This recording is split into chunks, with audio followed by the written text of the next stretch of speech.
இருந்தாலும் இறுதி மூச்சுள்ள வரை உரிமைக்காக போராடி உயிர் நீத்து உதிர முறைந்த மண்ணில் வீரத்தை விதைத்தவரின் மகன் நீ.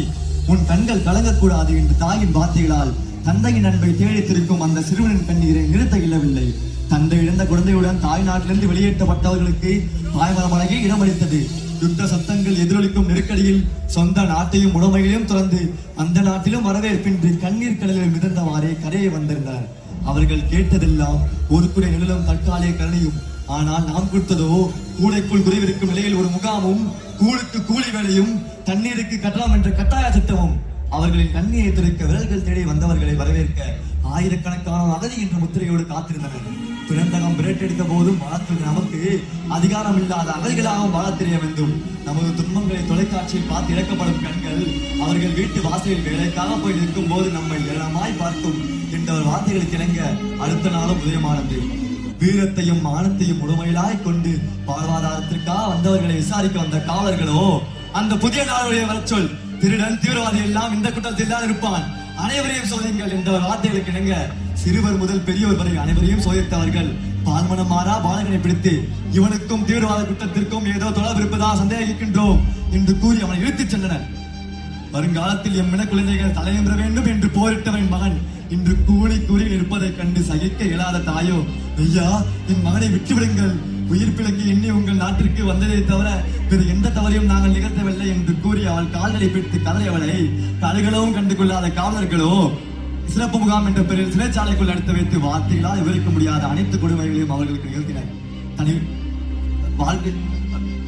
தனிமை என்னும் துணையுடன் இரட்டிப்பாய் இருந்தாங்கள். சிறப்பு முகாமிலிருந்து வெளியேற்றப்பட்டவனுக்கு அவன் தாய் அதை கண்டு நெகிழ்ந்தாள்.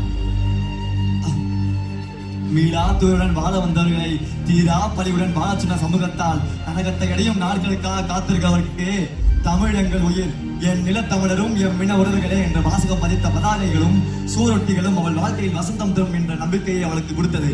தன் மகனை விடுவிக்க சொல்லி வலுவகை செய்ய வேண்டிய இடத்தில் நில், உமக்கு என்ன வேண்டும்? ஐயா, நாங்கள் ஈழத்தமிழர்கள் எமது துயநிலையை கூறி நேரில் பார்த்து உதவி கேட்க வந்துள்ளோம். நீங்கள் நினைத்தவுடன் நேரில் பார்க்க அவர் என்ன ஒரு உறவினா?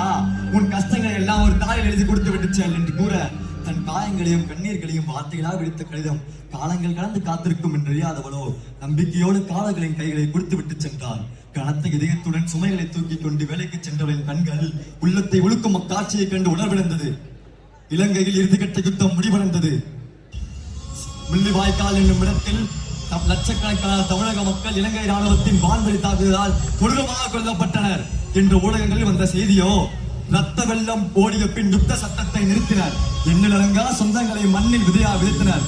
கண்ணிலடங்கா காட்சிதனை மனதில் நிலையா பதித்தனர். இம்மண்ணில் வாழும் எம் உரிமைதனை அடியோடு புதைத்தனர் என்ற சோகம் வெளியே அடையும் முன்னே அங்கென்ன பார்வை, மூட்டையை சுமக்கிறாயா இல்லை வெறுக்கைகளோடு வீடு திரும்புகிறாயா என்ற குரல் முதுகில் படுவேற்றி மனதை வலுவிழக்க செய்தது. நாளை என் மகன் தலை நிமிரவே இன்று என் தலை குனிகிறது என்று எண்ணிய மனதோ தன் மகனின் வருகைக்காக காத்திருந்தது. தனிமையின் துணையுடன் இசைப்பு முகாமில் கஷ்டங்களை கடந்த மகனை கண்ட தாயோ இறந்த சிரிப்பையும் இதய திரிப்பையும் மீண்டும் பெற்றாள். இவை போல் காத்த மகனை இமைக்காமல் கண்ட தாயோ அடிமையாய் பிறந்து அகதியாய் வாழும் நிலை என்னோடு போகட்டும், தமிழர் அகதியில் அகதி என்ற பெயருக்கே இடம் விழவில்லை என்று கூறி இதுவே உன் தந்தையின் ஆசையாகும் என்று கூறி தன் தந்தையின் கனவை நினைவாக்க எண்ணி துவங்கிய மகனின் வாழ்க்கையை வெற்றி வேற்க வருடங்களை கடந்தது. அடிமையாய் வாழும் என் மக்கள் அடையாளத்தோடு வாழ வேண்டும் என்று படிக்க சென்றவன் பட்ட படிக்கும் தங்கம் வென்றான். பதக்கம் அளிக்கப்படும் அம்மேடையில் அவன் எடுத்து வைத்த ஒவ்வொரு அடியும் கடந்த கால வழிகளுக்கு மருந்தாகின. பதக்கத்தை மாறி அடைந்தவாறே இந்நாட்டின் குடிமையை பெற்று ஆசை நிர்வகிக்கும் ஆட்சியராகி என் மக்களுக்கு சம உரிமைகளை வழங்குவேன் என்று கூறி மேலில் இறங்கியவனை வழிமறுத்த ஆசிரியரோ அகதிகள் அனைவருக்கும் அதிகாரம் வழங்க வேண்டும் என்ற எண்ணம் முயன்றதே. ஆனால் இந்த தமிழ் மண்ணில் குடியுரிமை இல்லாதவர்கள் ஆட்சியராக சட்டப்படி இல்லமில்லை என்று கூறியவரிடம் தமிழ்நாட்டில் தமிழருக்கே உரிமை இல்லையா? வாழ்க்கை என்னும் போராட்டத்தில் உரிமையுடன் வாழவே நாங்கள் போராடுகிறோம் என்று கூறி கனவுகளோடு அரசு அலுவலகத்தை நாடியவன் ஐயா, ஈழ போரில் சிங்கள ராணுவத்தால் விரட்டடிக்கப்பட்டு தமிழகத்தில் 25 ஆண்டுகளாக அகதி என்று முத்திரையோடு வாழ்ந்து வருகின்றோம். வாழ உரிமை கேட்டு வந்திருக்கின்றேன். எனது முன்னோர்கள் ஆங்கிலேயர் ஆட்சியில் தேயிலை தோட்ட பணிக்காக இலங்கைக்கு குடியமற்றப்பட்டவர்கள். எனவே நானும் இம்மண்ணை சேர்ந்தவன் என்றதற்கு ஆவணம் இருக்கிறதா? ஐயா, உன் முப்பாட்டன் இந்திய தமிழன் தான் என்பதற்கு ஆவணம் இருக்கிறதா? யுத்தத்தில் தப்பி வந்தவர்களிடம் ஆவணங்கள் எப்படி இருக்கும்? யுத்தத்தில் தப்பி வந்தவருக்கு ஒதுக்கீடத்தை சொல்லித்தான் சட்டம், ஓட்டுரிமை கொடுக்க சொல்லி அல்ல. இலங்கை மக்கள் எம் இலங்கை தமிழர்கள் எம் உறவுகள் என்று கூறிக்கொண்டு இந்திய தமிழா என்று கேட்கிறீர்களே, அதை சொன்னவிடம் சென்று கேள், இப்போது வெளியே செல் என்று கூறி உதாசனப்படுத்த அனுப்பினார்கள். தனது கடைசி நம்பிக்கை இந்த உயர் நீதிமன்றத்தை நாடினான். குடியுரிமைக்காக அவன் தொடர்ந்த வழக்கை விசாரித்த நீதிபதியோ வழக்கை அடுத்த மாதம் தள்ளி வைத்தார். மாதங்கள் வருடங்களாக வறுமை அவன் வாழ்க்கையை இருட்டிய போதும் வழக்கு மட்டும் நிலுவையில் இருந்தது. அவன் ஆசைப்பட்ட அந்த ஆட்சியர் பதவியும் அடிமையாய் மக்களின் கைகளில் அதிகாரமும் அடையாளத்தோடு வாழ வேண்டும் அந்த மக்களின் கைகளில் வாழ்க்கையும் இவை அனைத்தும் கனவாய் ஒரு நொடியில் கிடைந்தது. சட்டவிரோத குடியேறிகளுக்கு குடியுரிமை அளிக்க சட்டப்படி இடமில்லை என்று கூறி அவனை உதாசீனப்படுத்தி அனுப்பினார்கள். பிடித்த துறையை படிக்க தடை, படித்த பின் வேலைக்கு தடை, வாழும் வரை வாழ்க்கைக்கு தடை.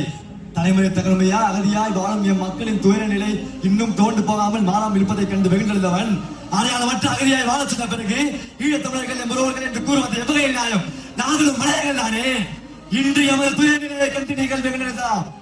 ஆனால் ஒரு நாள் நாடிலிருந்து நாகரிகம் இழந்து நாடோடியாய் திரியும் நேரம் தனது தமிழகம் எங்கே என்று தேடி பார்த்தா தடம் பதித்த எம் தமிழகம் சிறு தடயமும் என்று மாய்ந்திருக்கும் என்று உரிமை கேட்ட பாவத்திற்கே உரிமைக்காக ஓய்ந்து விட்டா.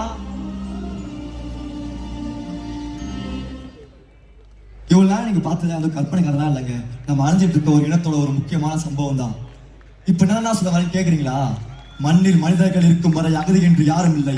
இத்தனை சிரிக்கவும் சித்திக்கவும் தமிழ் நம்பிக்கையோடு உங்களை விடைபெறுவது உங்கள் சிஜி ஸ்பார்டன்ஸ்.